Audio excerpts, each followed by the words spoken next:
segunda tem relação com a operação. Então, em termos de causa, a relação está clara. Mas a falta de água aqui também causa falta de energia elétrica. Então, as usinas hidrelétricas da região norte têm que operar a fio d'água para gerar o máximo de energia e transmitir para cá. Então, a seca influencia duas vezes. Influencia a regra de operação da usina. Saber se o senhor teria alguma coisa a comentar sobre isso. Bom, um dos problemas que nós tivemos justamente com a avaliação, quando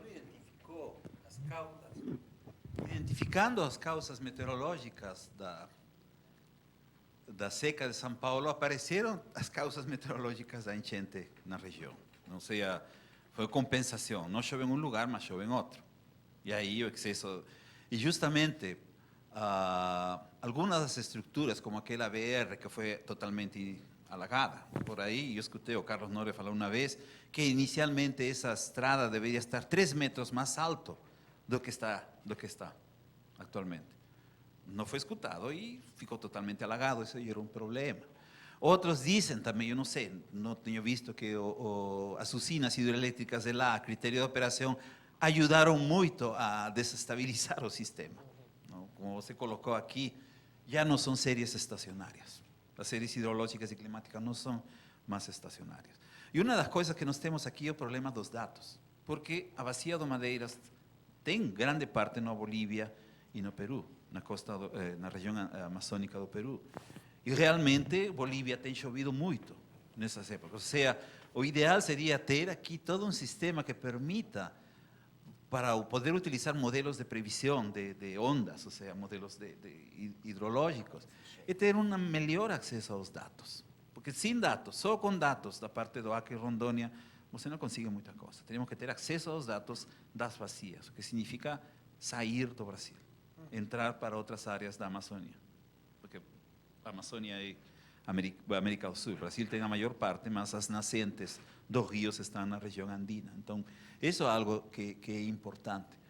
Não, agora, dar-nos a estrutura dos pontes, isso já é com Haroldo. Não? Não sei se você quer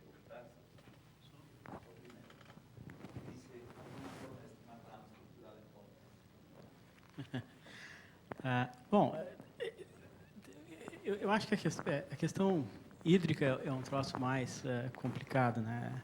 A gestão... Tem um professor que eu vi uma palestra, ele já faleceu, ele já criticava essa situação de São Paulo, da ocupação humana, né? Que era previsível que isso ia acontecer, ilhas de calor, e a região de São Paulo buscando água cada vez mais longe.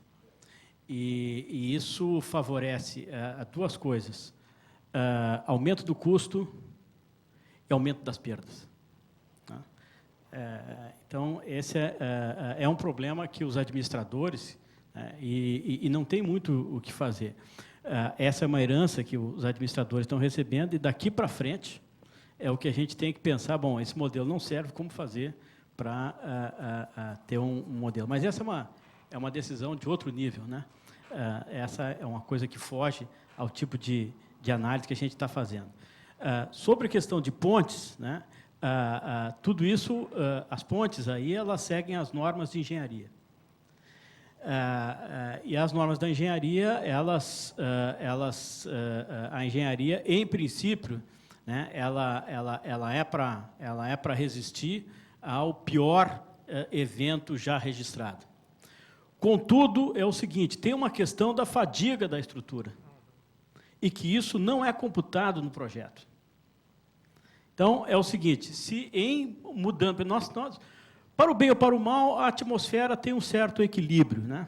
Com todas as forçantes que estão aí, Sol, a questão de polo, seja no Pacífico, no Atlântico, isso gera uma condição de equilíbrio, e o que a gente está vendo é o seguinte, em modificando as condições, nós vamos para outro estado de equilíbrio.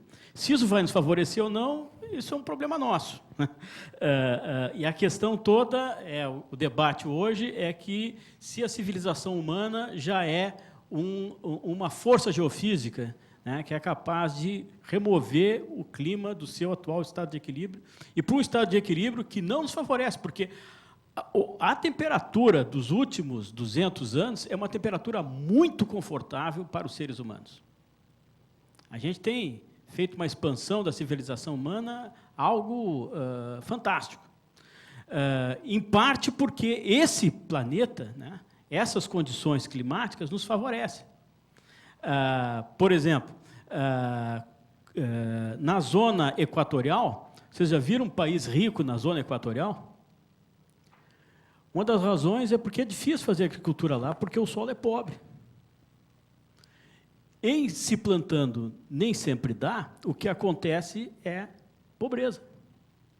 E as grandes civilizações ricas na história da humanidade não estão nessa zona. Então, mas e por que isso? Porque o clima é complicado, e quando o clima é complicado, o solo acaba empobrecendo. Então, essas condições que nos favorecem. Agora, se a gente vai se movendo para uma outra condição, o que acontece é, por exemplo, os eventos extremos, como o Marengo falou, isso vai acontecer. É cíclico. A questão é o seguinte: os eventos extremos, para um outro estado de equilíbrio da atmosfera, podem ser mais intensos e mais frequentes. Então, aquela estrutura que durava, sei lá, tinha uma expectativa de ter uma vida útil de 50 anos, passa a ter uma expectativa de vida útil de 30 anos, porque a forçante mudou, com maior intensidade e maior frequência. E isso é tão recente que não tem nenhum estudo de engenharia que está capacitado a ter uma norma balizada para essa condição. Essa é uma questão que a gente ainda não chegou nas normas de engenharia. Portanto, não tem nada previsto para saúde estrutural de longo prazo, de estruturas desse tipo, sofrendo essa interação, que é diferente, por exemplo, da estrutura que está lá com a Petrobras, aqui, para dar um exemplo, né, de boa engenharia, de engenharia de qualidade, engenharia que disputa a condição de liderança mundial, que é a extração de petróleo em mar profundo. E tem um problema interessante, que é a interação fluido-estrutura, que está, né, batendo lá na estrutura e tal, não sei o quê, e você tem que, o pessoal que faz o projeto desse tipo de estrutura tem que levar isso em consideração. Mas a gente já conhece mais ou menos como é que é a ação do mar, já tem estudos e tal, e sabe qual é o ciclo do mar. Se isso mudar, aquela estrutura, aquele projeto estrutural, pode não ter a expectativa de vida útil do projeto. Que se tem uma expectativa de vida útil de andar por aí 40 ou 50 anos, isso certamente vai reduzir por fadiga do material, porque está sob a ação mais intensa e mais frequente de eventos extremos, seja da circulação oceânica, seja do acoplamento aeroelástico, não só de água, mas, inclusive, da ação de ventos também intensos. Então, essa é uma questão que ainda, eu acho que não tem conhecimento científico para produzir normas ou coisa desse tipo, e o que a gente tem e que já está acontecendo, de certa forma, é o seguinte, é fazer simulação.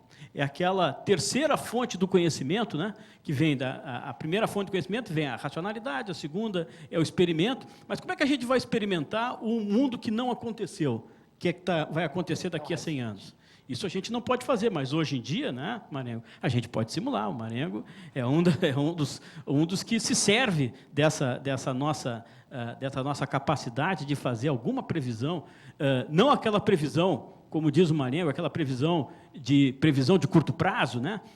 Amanhã vai chover em que lugar, em quanta intensidade? O que a gente pode dizer é o seguinte: na estação seguinte, a gente pode ter uma estação mais seca ou uma estação mais chuvosa, mas é tudo em termos relativos, em relação, como os gráficos do Marengo mostrou aqui, né, em questão de anomalia. Se a anomalia pode ser negativa, se está abaixo da média climática, ou positiva, se está acima da média climática. Mas é isso que a gente vai falar, é em cima de médias. Se a gente fizer essas simulações de anos à frente. Então, essa é a ferramenta que a gente tem para saber o seguinte. Agora, o problema é que nós, aquela quarta visão lá do nível lá, quer dizer, qual é o tempo de vida útil? Isso ainda é um sonho da engenharia. Isso não tem ciência da engenharia que ainda é capaz de responder, porque isso aí é um problema muito complicado, que é como é que vai ser, como é que se vai fazer propagação de trincas, né, que é onde acontece o dano estrutural, que isso entra problema de multiscala, de como é que vai romper o grão da estrutura e de uma estrutura composta que, por exemplo, concreto não é só concreto, é areia, é ferro, é aço, e como é que todas essas coisas reagem nessa coisa. Nós estamos completamente fora desse tipo de coisa. Embora, né, assim como os meteorologistas estão fazendo aquela previsão por ensemble que permite calcular um intervalo de confiança, a engenharia hoje já está começando a se preocupar na quantificação de incerteza daquela estrutura gerada. Isso é um movimento novo ainda, que vem nos últimos 10 anos e tem se intensificado agora na engenharia, mas, por enquanto, a gente não leva em consideração essa nova forçante climática que vai nos levar, talvez, para um novo estado de equilíbrio. Alguém tem alguma comentário? Dos professores. Diante desse cenário, né, de intensificação de extremos climáticos, vocês veem alguma possibilidade de países desenvolvidos, por exemplo, estarem desenvolvendo algum tipo de tecnologia para manipulação do clima? E, caso vocês enxerguem essa possibilidade, quais os riscos que isso traria?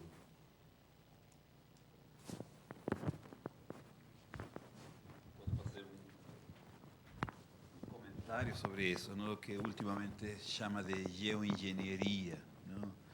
Mas dos problemas da geoengenharia, por exemplo, imaginem pegar o CO2 e injetar o CO2 no solo, ¿no? Nos grandes espaços que antes eram ocupados por petróleo, ¿no? Tecnicamente pode ser possível, mas isso pode gerar outros problemas graves, pode afetar talvez a geofísica da região. E não tem muitos estudos que mostrem, digamos, a sustentabilidade disso. Por enquanto, todo mundo está atacando o que pode ser atacado, que seria a redução das emissões de gases de efeito estufa, que isso se espera um acordo agora na Conferência das Partes, em Paris, este ano. Mas já a coisa de geoengenharia, tem livros publicados sobre isso, mas o problema é que todo fica dentro do lado de modelagem, teoria, mas na prática não sei se existem experiências já sobre isso e quais seriam os possíveis impactos, porque você poderia criar um problema maior tentando resolver um problema que é grave, mas pode que é outro ainda pior. Eu acho que tem essa coisa, né, que o Marengo até tem mais propriedade de falar sobre isso do que eu, sobre mitigação e adaptação. Quer dizer, se a gente já conta como certo que a atmosfera vai para um outro estado de equilíbrio, não tem muito o que fazer, né? Ou seja, a questão é garantir uma adaptação e mitigar o impacto dessas mudanças climáticas para a sociedade. Algumas coisas podem ser feitas. Uma é esse tipo de coisa que o Marengo está fazendo, citou, desculpe, mencionou, que é a fixação, né, remoção do carbono da atmosfera e fixar ele de alguma forma. Perigoso, não se tem muita... mas existem outras questões de geoengenharia que estão indo na parte de mitigação ou até adaptação. Por exemplo, na Irlanda e na Europa, né, fizeram um estudo de qual é o impacto das ondas, né, sobre o continente. Em particular, a Irlanda, que é um país pequeno e tal, e que recebe, né, mais mar aberto do que, de certa forma, a Irlanda protege a Inglaterra, né? Então, o que acontece lá? Eles estavam preocupados. Você aumentar a força das ondas oceânicas sobre a Irlanda, isso aqui pode destruir o nosso litoral e que parte dos recursos da Irlanda vem da pesca. Então, compromete a pesca. Então, como garantir que portos e coisas desse tipo? Daí entra um problema de geoengenharia que eles começaram a aplicar. Já começaram a fazer, tomaram a decisão, estão começando a fazer as obras de engenharia para se precaver desse problema. Se vai acontecer ou não, alguém pode dizer, gastaram bilhões e não teve nada. É o tipo da coisa do seguro, né? Eu acho que é bom a gente pagar seguro e não usar, é claro. Mas se o problema acontecer, né, eu vou conseguir recuperar minha casa, no caso de inundação, eu vou com incêndio, ou vou conseguir recuperar o meu automóvel, porque eu estava lá parado, quando cheguei, meu automóvel estava destruído. O que aconteceu? Um caminhão passou por cima. Bom, e aí o que eu vou fazer? Se eu não tenho seguro, fica desse jeito. Se eu tenho seguro, o seguro me dá um carro novo. Então, isso, às vezes, o seguro a gente paga para não usar. Então, a mesma coisa aí da Irlanda. Eles estão fazendo obra de engenharia, se o clima for pior do que está se prevendo, eles vão ter que gastar mais. Se o clima for como a gente está prevendo, eles estão mitigando o problema, né? Então, esse tipo de geoengenharia é possível e o pessoal está fazendo. E tem gente aproveitando esse negócio e ainda querendo bancar de bonzinho. Vou dar um exemplo. Passou uma vez um pesquisador que estava atuando também no governo da Holanda. Uma das coisas que ele mostrou é o seguinte, né? O impacto do CO2 em área urbana é muito maior do que em área rural, que, por sua vez, tem um impacto maior do que se não tivesse nada plantado e deixasse só floresta e como fosse floresta secundária se desenvolvendo na região. Aí diz o seguinte, então, uma coisa que a gente pode fazer para mitigar o problema é fazer o seguinte, lavoura e região de floresta secundária. Ou então, fazer como ele disse, assim, a gente pode fazer uma solução radical para ajudar o planeta. Tira todas as lavouras e deixa só mato natural. Isso chama pegar embalo no problema para resolver outro. E como lá tem uma agricultura que já não é tão competitiva, e aí começa a ter que ficar, acaba tendo subsidiada, né? Aí tem 10 bilhões de dólares, 10 bilhões de euros por ano, aí o cara pensa o seguinte, não, então eu vou fazer o seguinte, eu não vou dar, né, esses 10 bilhões de dólares, vou fechar esse troço de agricultura, não vou mais sustentar esse troço, e, como vai ter um bando desocupado, eu vou gastar 5 bilhões para recuperar esses caras na socialização, mas eu economizo 5 bilhões por ano. E ainda sai de mocinho dizendo que eu estou ajudando o planeta. Ora. Entendeu? Então, é uma coisa que muita gente pega, é um negócio complicado, mas uma das coisas que a gente tem que saber fazer é o seguinte, quem suja o planeta? Quem suja mais deveria ter um imposto sobre isso. Como é que a gente faz esse cálculo? Isso é uma coisa que a gente pode fazer agora, que é a quantidade de emissão e absorção de CO2 para cada região do planeta. Então, a gente pode fazer um mapa de emissão e absorção. E isso a gente já tem ciência para fazer essa computação. E, inclusive, colocar um imposto, né, associado a isso. Porque é aquela coisa, né? Quando mexe no bolso, aí as pessoas começam, talvez, e não só as pessoas, como comunidades e países. E esse é um tipo de discussão que a gente tem que se capacitar. E isso é uma coisa, tipicamente, é um problema inverso de detecção de emissão e absorção de CO2 da superfície para a atmosfera. E a gente é capaz de identificar quem é que está sujando o planeta. Mas a gente tem que entrar nessa discussão, não do ponto de vista filosófico, mas do ponto de vista quantitativo, do ponto de vista científico. E isso é uma coisa que a gente pode fazer. Não é relacionado, mas... e aí a gente coloca os países, o seguinte, olha, tu está sujando mais. Por quê? Está aqui a conta. E eu mostro uma memória de cálculo para essa turma. Eu digo, bom, já que tu está botando a humanidade em perigo, tu vai pagar a tua conta, porque onde esse problema... E vai aparecer em países pobres, né, o maior problema, porque é onde tem menos infraestrutura, onde tem menos capacidade, inclusive, de reação a esse tipo de coisa, vai ser os países pobres. Então, a gente vai ter que ter um mecanismo, já que isso foi provocado por quem suja mais, é possível tentar fazer uma área de compensação financeira a respeito disso. Mas aí a gente precisa fazer a conta quem é que está sujando. E isso a gente já está capacitado de fazer.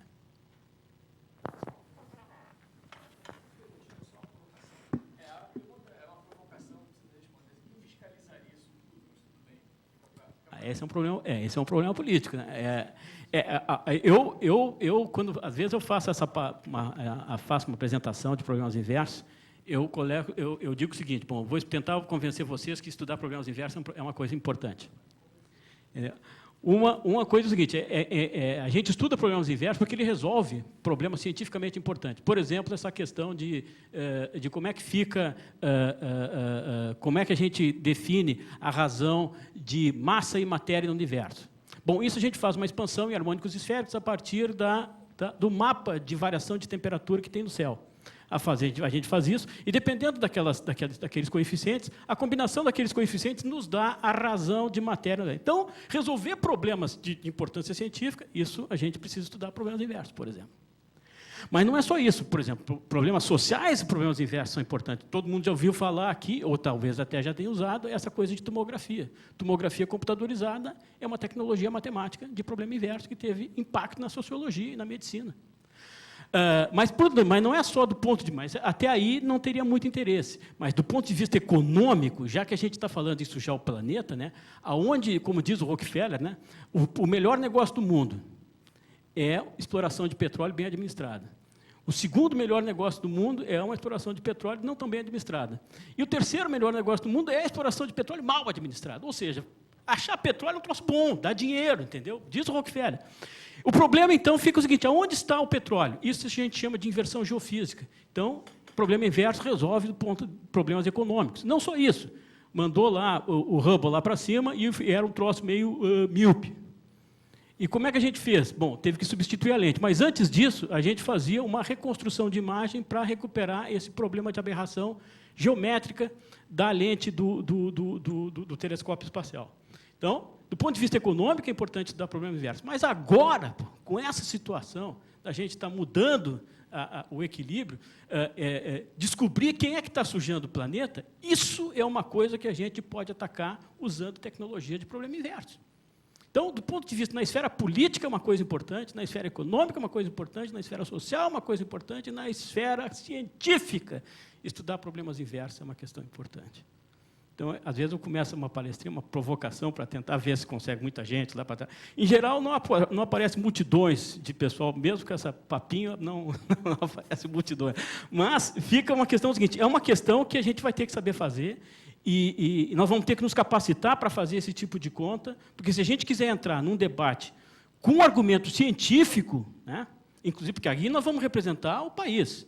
E se alguém disser o seguinte, não, vocês estão sujando o planeta, e se tu não tem condições de argumentar contra, ou eu digo, não, essa conta não fecha com a minha. E aí cada um mostra a sua memória de cálculo, provavelmente tu vai acabar pagando. É só uma das questões que a gente tem que entrar nessa discussão de uma maneira, né? E além disso, como faz o Marengo, fazendo essas análises de downscaling, né?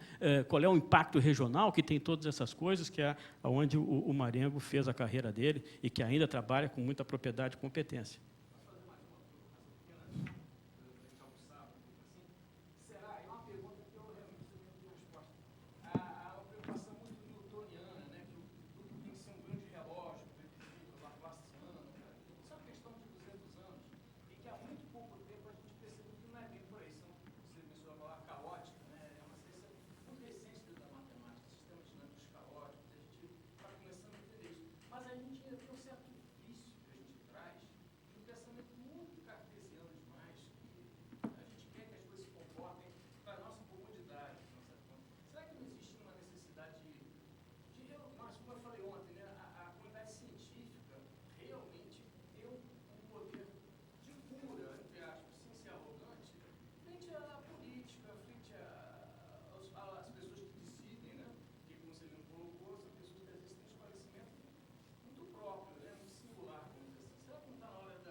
Comentário. Na verdade, quando nós falamos, por exemplo, de mudanças climáticas, pessoas não estamos pensando mais ou menos nos últimos 200, 300 anos e nos próximos 100 anos.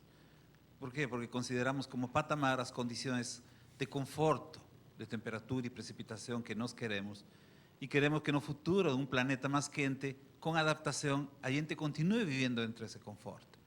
Infelizmente, se o planeta esquece, não vai ter adaptação. Talvez o ser humano consiga, mas os sistemas naturais, a biodiversidade, não consiga ar-condicionado. Então, como quem diz, estamos estudando um processo de 200, 300, menos de 500 anos, quando já aconteceram grandes mudanças no nível de escala de milhões de anos. A última mudança climática foi no Holoceno, 11.000 anos no passado, que foi natural, porque o eixo da Terra virou e aí teve uma grande influência. Não teve o impacto da atividade humana, não? Mas foi um clima novo que durou vários miles de anos, não? Então, obviamente, nós, como quem disse, nós queremos sobreviver. Aí vêm as medidas de adaptação, aí vêm as medidas de mitigação. O que o Haroldo propõe, por exemplo, seria ideal, e quem que gerencia isso é a Convenção Quadro de Mudanças Climáticas das Nações Unidas, aquela famosa UNFCCC, que é a que organiza as reuniões de conferência das partes.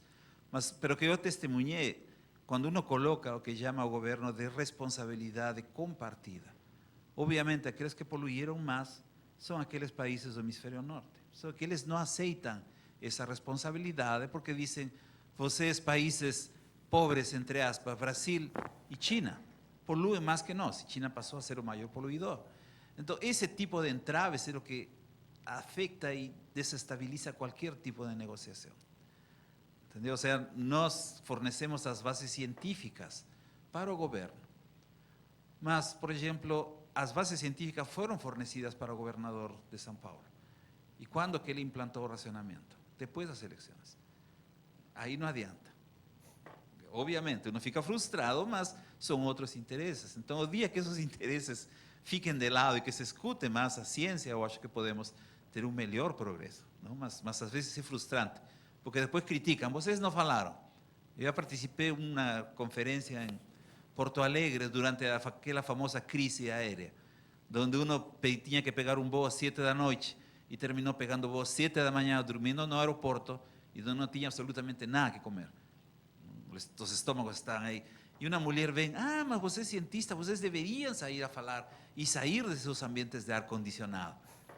Aí eu fiquei, senhora, eu não barbeei porque simplesmente não dormi. Por que não dormi? Porque teve que ir de Florianópolis direto aqui e ainda assim teve que enfrentar. Por favor, não ouse me falar esse tipo de coisa, porque eu não deveria estar aqui, não é meu papel. Nós somos cientistas para fazer estudos, mas não para estar propagando, porque as pessoas não estão prontas, muitas vezes, para receber essa informação. Toma muito tempo poder chegar ao nível de transferir informação científica à população, e toma muito treinamento, não é fácil. Alguns nós temos chegado a esse nível, ainda assim, muitas vezes a gente não escuta a ciência, ou escuta quando é tarde demais, como para trazer uma solução. Aí não tem solução. Bom, o Marengo falou bem aí. Uma coisa é o que a gente é capaz de fazer. E tem uma outra questão que às vezes é complicado até de falar de cientista para cientista. Se um cara trabalha numa área, ele vai falar. Eu, por exemplo, já passei por essa experiência.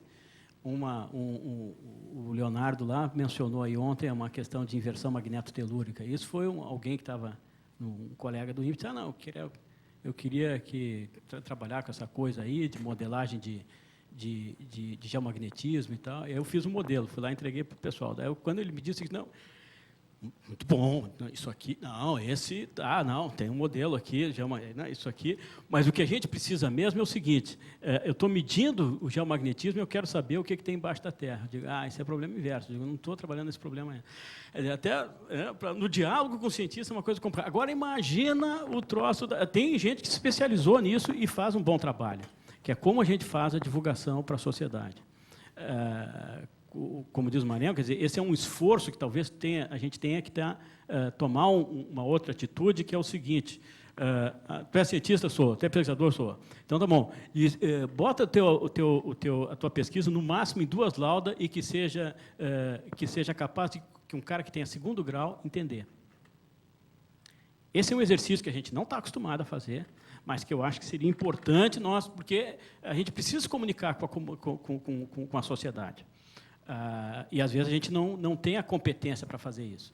E esses exercícios, né, eu acho que são importantes. Né? Até porque, quando diz o Mané vai falar com a alta autoridade do país, a alta autoridade do país tem que decidir, e se ela não consegue entender o que tu está falando, não vai funcionar. É um diálogo de surdos. Um fala e o outro não escuta. Tá? Essa é uma questão. A outra é o seguinte, é quando a gente está nas pessoas que têm capacitação e tal, como diz o Marengo, essa questão mundial, que o pessoal não vai aceitar, mas o quadro é o seguinte, se hoje está ruim, vamos pensar de como é que é esse negócio. É o seguinte, países desenvolvidos, Europa, 400 milhões de pessoas, Estados Unidos, 300 milhões de pessoas, Japão, 60 milhões, soma tudo isso. Quem é que está de fora dessa festa? Ásia, 4 milhões de pessoas. África, 4 bilhões de pessoas. África, 2 bilhões de pessoas. América do Sul, 600 milhões. Ou seja, se a confusão toda foi feita por menos de 1 bilhão de pessoas, espera quando chegar para a festa os outros 7 bilhões que estão faltando.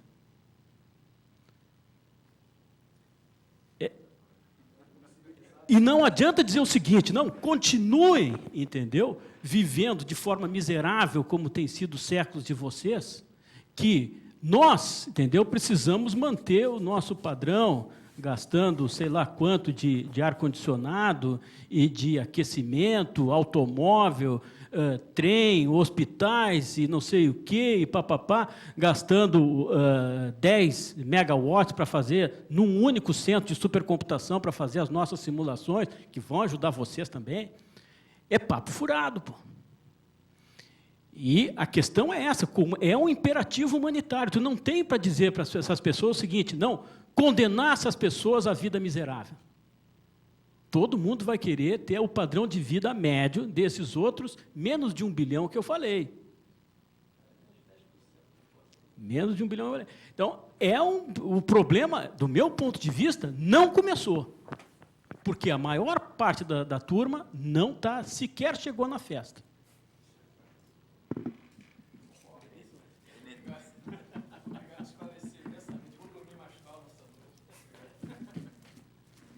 Obrigada a todas.